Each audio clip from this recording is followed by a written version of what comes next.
The donkey doctrine. How the system uses your work ethic to build other people's empires. You are a good person. You show up. You deliver. You stay late when needed. You don't complain, at least not out loud. You carry the weight of your responsibilities with a kind of quiet dignity that you were taught to call character. And the system loves you for it, not because it respects you, because you are useful. Profoundly, reliably, perfectly useful. You wake up early, trade your best hours, spend your most energized years giving your output to a structure you didn't design, and you call it a career. You were never supposed to see it this way. But here's the truth, that the system never had any interest in teaching you. The donkey doesn't build the field it plows.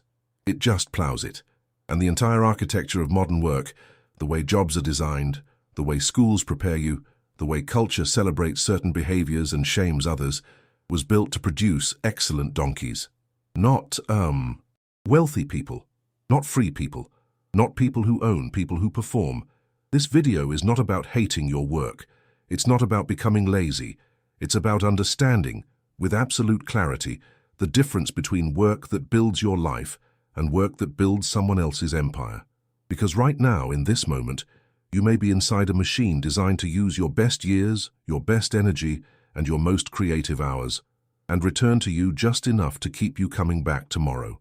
Let's name this mechanism. Let's understand it fully, and then let's talk about what you do with that understanding. Part 1. Meet David. David is 34 years old.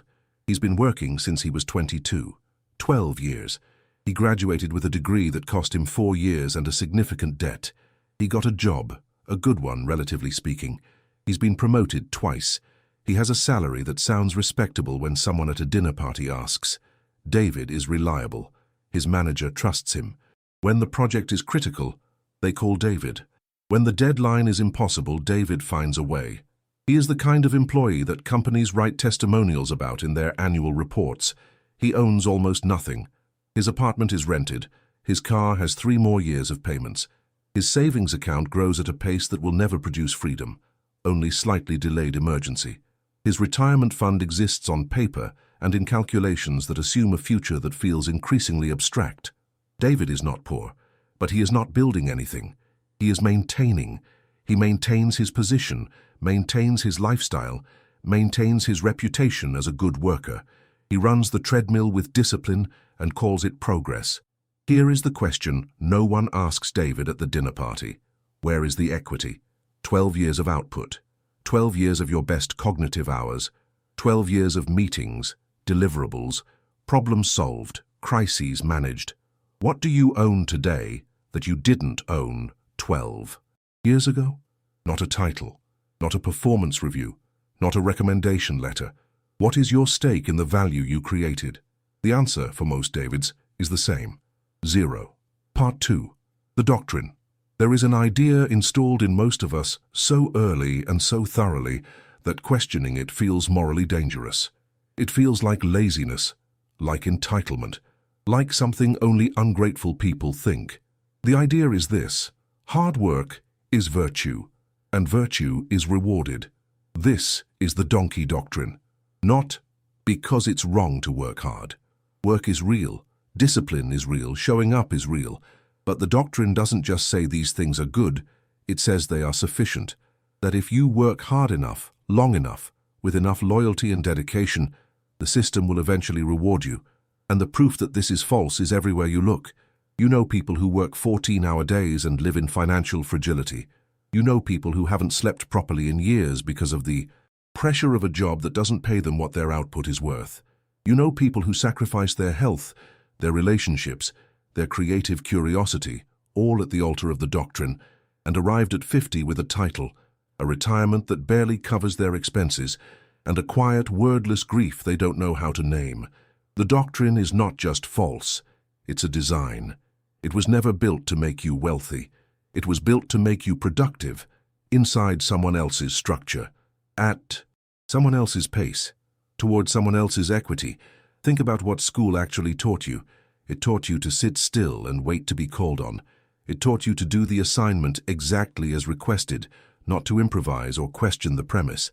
It taught you that the goal is to pass, to perform correctly, Not to own, not to build, not to design. It gave you 12 or 16 years of training to be an excellent employee in a system that already existed. Did anyone teach you how compound interest works on capital you own? Did anyone teach you how to read a cap table or understand equity distribution? Did anyone teach you the difference between income and wealth? Did anyone teach you that some people collect assets while others collect salaries, and that these are entirely different games? No. You were taught to study hard, get a good job, work your way up. The Doctrine. Part 3. The Mechanics of Extraction.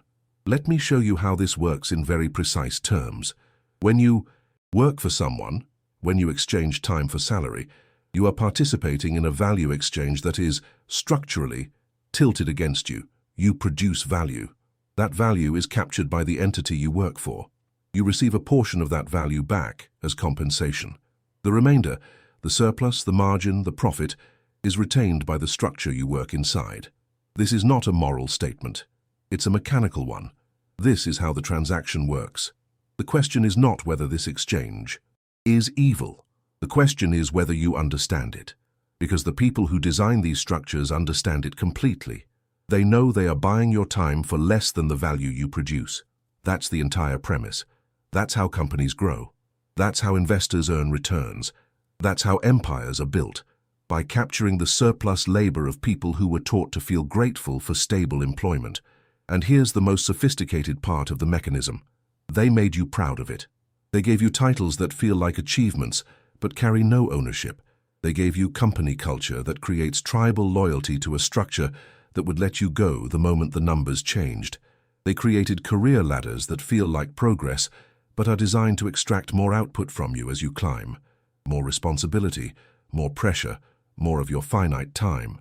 In exchange for incremental increases in salary, every level you reach, you become more useful to the machine. And the machine becomes larger. David got promoted. His salary went up by 12%. His responsibilities went up by 40%. His equity in the company, still 0. Part 4. The 3 chambers of the trap. This is not a single trap. It's a system with 3 interlocking chambers. Each one is designed to keep you inside even when you glimpse the exit. The first chamber is financial fragility. When you spend everything you earn, when there is no margin, no capital, no buffer, you cannot stop. You cannot pause. You cannot take the 6 months needed to build something of your own. The system ensures fragility by designing a lifestyle that perfectly matches your income. The moment your salary rises, your rent rises with it. Your car rises with it. Your children's school rises with it. You are running to stay in place. And running people don't stop to design exits. The second chamber is identity. This is subtler, more dangerous. You were taught to tie your sense of self to your productivity. I'm a hard worker. I'm reliable. I don't ask for handouts. These are not just descriptions. They are identities. And identities are defended. They feel sacred.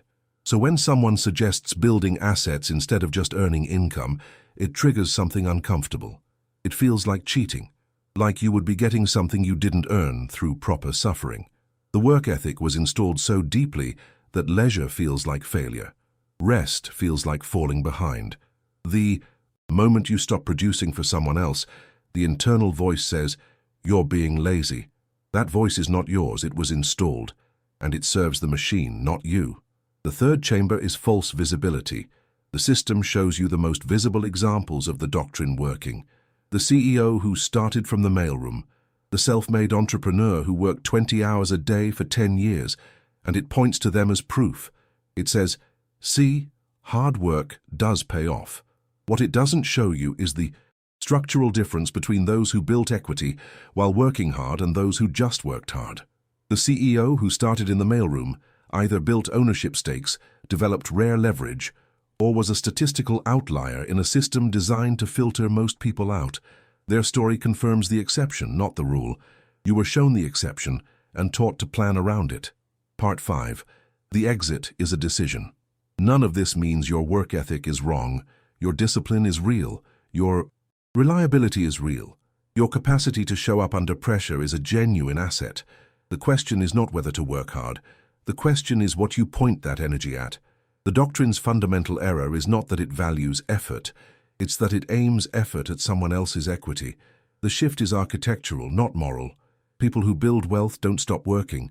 Most of them work intensely, but their work is aimed at ownership, at assets, systems, and structures that generate value, independently of their presence. They aim their effort at things that compound, things that over time work when they aren't working. This is not a privilege of the rich. It is a decision made at the level of how you see the game. Right now, your financial life has two categories: income and expenses. That's the donkey framework. You earn, you spend, you earn again. Wealthy architecture has three categories: income, expenses, and assets that produce income. The goal is to grow the third category until it outpaces the second without requiring the first. This is not complicated. It is also not fast, but it is the only path that compounds in your favor instead of extracting from you. Where do you start? You start with a margin, even 10%, even 5%, not saved passively, deployed actively, into assets that work, into knowledge that scales, into structures that generate value without your hourly presence. You start with an audit of your current work. Ask yourself the single, most clarifying question an employee can ask: what am I building that I own? If the answer is nothing, it doesn't mean you must quit. It means you must build something alongside. A skill that creates value you can sell directly, an audience, a financial position, a business structure, however small. Something with your name on the ownership line. You start by retiring the doctrine, not by abandoning your values, but by understanding that your work ethic is a powerful engine that has been pointed in the wrong direction. Turn it around. Part 6. The Reckoning. Let me come back to David. David is not a victim. He is not stupid. He is not lazy. David is someone who followed the rules exactly as written and arrived exactly where the rules were designed to take him: useful, reliable, dependent, and building nothing of his own. The donkey doctrine worked perfectly on David, not against him, on him, in the service of a structure that needed his effort to grow. Here's what I want you to feel right now if you've been David in any version. Not shame, not anger, clarity. You can feel the mechanism now, you can name it. And once you can name it, you can choose differently. The choice is not between working and not working. It's between working for ownership and working for survival, between pointing your effort at assets and pointing it at someone else's dream, between being the architect of your financial life and being the most dedicated employee inside someone else's blueprint. This is a decision made quietly, daily, in small actions accumulated over time. You don't announce it. You don't rage against the machine publicly. You simply, slowly, methodically, with the same discipline you already have, start building something that belongs to you, not because you hate the system, because you understand it, and understanding it, you owe it nothing more than what you consciously choose to give. That's not radical, that's just clarity. Subscribe, come back. Tomorrow, we're building something here.